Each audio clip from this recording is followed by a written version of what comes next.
পশ্চিমবাংলার রাজনীতি জাস্ট অসহ্য লাগছে, খুব অসহ্য লাগছে। প্রধানমন্ত্রী আসার দিনই ফের দ্বিতীয় স্টিং অপারেশনের একটা ভিডিও সামনে এলো। সেই ভিডিওর মাধ্যমে দেখানো হচ্ছে যে সেই গঙ্গাধর কোয়েল বলছেন যে কত টাকা লাগবে এবং কতটা পিস্তল লাগবে এবং মহিলাদের নাম্বার দেওয়া হয়েছে। আর এ নিয়েই পাল্টা দিচ্ছেন বা দিলেন প্রধানমন্ত্রী নরেন্দ্র মোদী, বললেন যে সন্দেশখালী নিয়ে অন্যরকম খেলা হচ্ছে। আসলে তৃণমূলের বোঝা উচিত যে প্রথম ভিডিওয় নিশ্চয়ই দ্বিধা ছিল, কিন্তু দ্বিতীয় ভিডিওয় বিষয়টা যে পরিষ্কার হয়ে যাচ্ছে। তৃণমূলের শাসক হিসাবে পশ্চিমবঙ্গে থাকা সত্ত্বেও এটা বোঝা উচিত যে বিজেপি কিন্তু একটা রাজনৈতিক দল, তাদেরও রাষ্ট্রযন্ত্র রয়েছে এবং শাসনযন্ত্র রয়েছে, তারাও বিষয়টা বুঝতে পারছে। তাই দ্বিতীয় ভিডিও যেহেতু প্রধানমন্ত্রী কলকাতায় আসার সঙ্গে সঙ্গেই ভাইরাল হয়েছে, সেখানেই কিন্তু প্রশ্নটা এসে যাচ্ছে যে স্টিং অপারেশনের ভিডিও নিশ্চয়ই কিছু রয়েছে, না হলে এটা কোনো অবস্থায় কাকতলীয় নয়, এটা পুরো পরিকল্পনা করেই করা হচ্ছে। ভিডিওটি ভালো লাগলে অবশ্যই সাবস্ক্রাইব করবেন, এবং সাবস্ক্রাইব করলে আপনার কোনো ক্ষতি হবে না, কিন্তু ভিডিও পেতে আমি উৎসাহ পাবো। তাই বলছিলাম যে এটা কোনো অবস্থায় কাকতলীয় নয়, পুরো পরিকল্পনা করে। হয়তো তৃণমূলের প্ল্যান রয়েছে যে প্রধানমন্ত্রী আসার সময় সেটা ভাইরাল করলে মানুষের মধ্যে বেশি করে প্রচার হবে, আর তৃণমূলের যারা এখনও অন্য দলে যাওয়ার প্ল্যানিং করছে সেটা সেই বিজেপির বিরুদ্ধে ভাইরালটা দেখে তারা মনস্থির করে আবার থেকে যেতে পারেন, সেটা গেল অন্যদিক। এখন প্রশ্ন হলো যে এটা কেন ফেক মনে হচ্ছে এই ভিডিওর মাধ্যমে, সেটা একটু তলিয়ে দেখলেই বোঝা যাবে। কেননা গঙ্গাধর কোয়েল বলছেন যে 2.5 লক্ষ টাকা লাগবে তার 3 অঞ্চলে, মদ সহ অন্যান্য করেছে।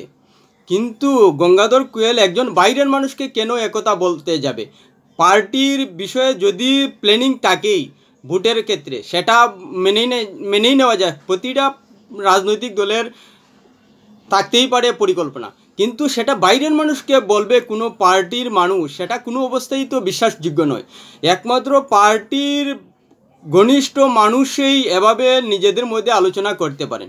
তার মানে হয়তো এটা হয়েছে যে তৃণমূলের কোনো মানুষ বিজেপির উঁচু পর্যায়ে রয়েছে ছদ্মবেশে, যার কারণে সেটা স্টিং অপারেশন হয়েছে।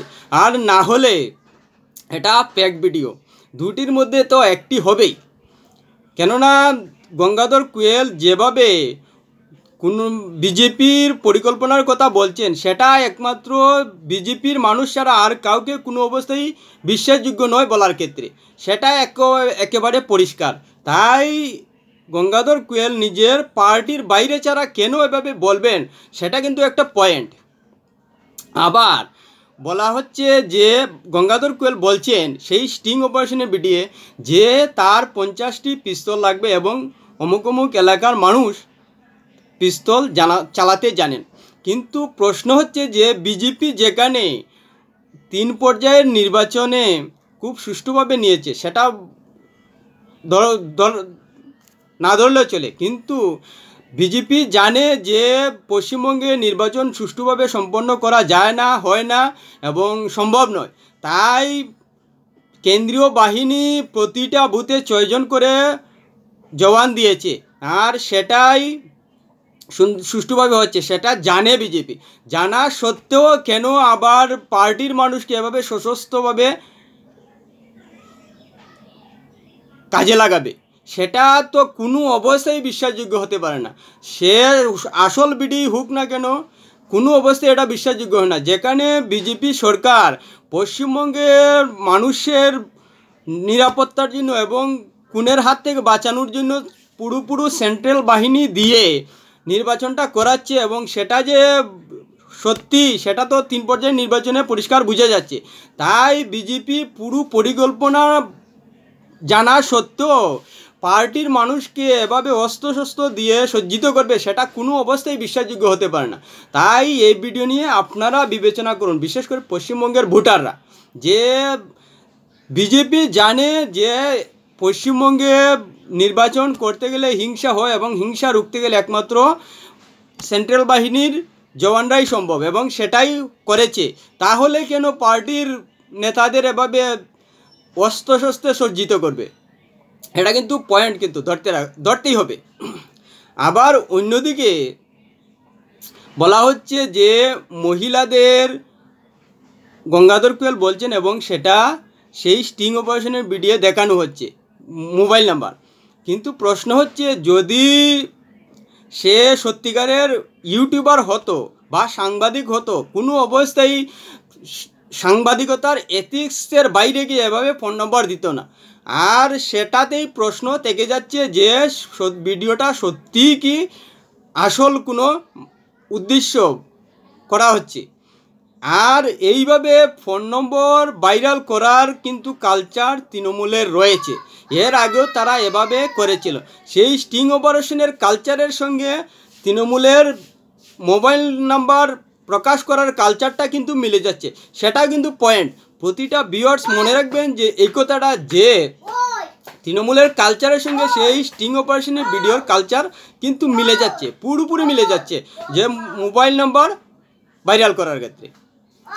আর যেহেতু প্রধানমন্ত্রী মোদি ভাষণে বলছেন যে সন্দেশখালী নিয়ে একটা অন্য গেলা চলছে, সেটাও কিন্তু মনে রাখা উচিত। কেননা প্রথম ভিডিও একটা দ্বিধা ছিল যে হয়তো কিছুটা সত্যি রয়েছে, মানুষের মধ্যে একটা দ্বিধা ভাব ছিল যে হয়তো যেহেতু শুভেন্দু একজন লড়াকু নেতা এবং ইলেকশনের জন্য অনেক কিছুই করছেন, হয়তো হয়ে যেতে পারে, এ ধরনের একটা মানসিকতা আসছিল।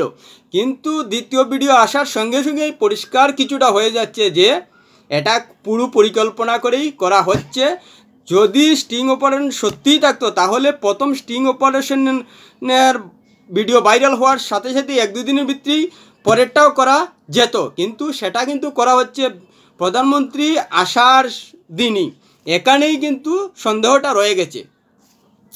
আর যেহেতু বিজেপি এবং প্রধানমন্ত্রী, দেশের প্রধানমন্ত্রী নরেন্দ্র মোদী, তাই তিনি বিষয়টা বুঝতে পারছেন যে কোথাও কিছু একটা পরিকল্পনা চলছে, তাই তিনি প্রকাশ্য সভায় বলছেন যে সন্দেশখালী নিয়ে আরেকটা খেলা চলছে।